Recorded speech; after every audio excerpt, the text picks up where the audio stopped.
Pathanamthitta CPIM ജില്ലാ secretariat യോഗത്തിലെ കയ്യാങ്കളിയിൽ രണ്ട് മുതിർന്ന നേതാക്കൾക്ക് താക്കീത്. മുൻ MLA A. പത്മകുമാറിനും മുതിർന്ന നേതാവ് PB ഹർഷകുമാറിനുമാണ് താക്കീത്. വിവരങ്ങളുമായി ശ്രീകുമാരൻ ചേരുന്നു. ശ്രീത്ത്, നേരത്തെ പാർട്ടി നേതൃത്വം നിഷേധിച്ച സംഭവങ്ങൾ അവിടെ ഉണ്ടായിട്ടുണ്ട്. ഇപ്പോൾ സമ്മേളനം തുടങ്ങിയിരിക്കുന്നു. എന്നിട്ടും നടപടി പ്രധാനപ്പെട്ട നേതാക്കന്മാർക്കെതിരെ വരുന്നത് എന്തുകൊണ്ട്?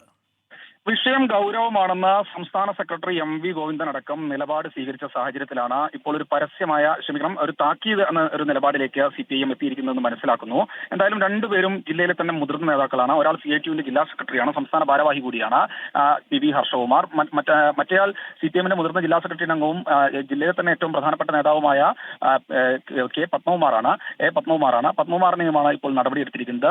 ഈ ജില്ലാ സെക്രട്ടേറിയറ്റ് യോഗത്തിൽ നടന്ന വാക്കേറ്റവും കയ്യാങ്കളിയും അതൊരിക്കലും ഒരു പാർട്ടി സഖാക്കൾക്ക് ചേരാത്ത രീതിയിലാണ്, അത് മുതിർന്ന നേതാക്കൾക്ക് ചേരാത്ത രീതിയിലാണ് എന്നാണ് കഴിഞ്ഞ ദിവസം ചേർന്ന കമ്മിറ്റിയിൽ സംസ്ഥാനത്തെ മുതിർന്ന നേതാക്കളടക്കം വിലയിരുത്തിയത്. അതിന്റെ അടിസ്ഥാനത്തിലാണ് നടപടി. എന്തായാലും നടപടി ഒരു താക്കീതിൽ ഒതുങ്ങി എന്നതിൽ നേതാക്കൾക്ക് ആശ്വസിക്കാം. പക്ഷേ അതിപ്പോൾ ഒരു വാർത്തയായി പുറത്തു വരികയാണ്. രണ്ട് പ്രധാനപ്പെട്ട നേതാക്കൾക്കാണ് ഇപ്പോൾ CPIMൽ പത്തനംതിട്ട ജില്ലയിൽ താക്കീത് എന്നൊരു നടപടിയിലേക്ക് എത്തിയിരിക്കുന്നത്.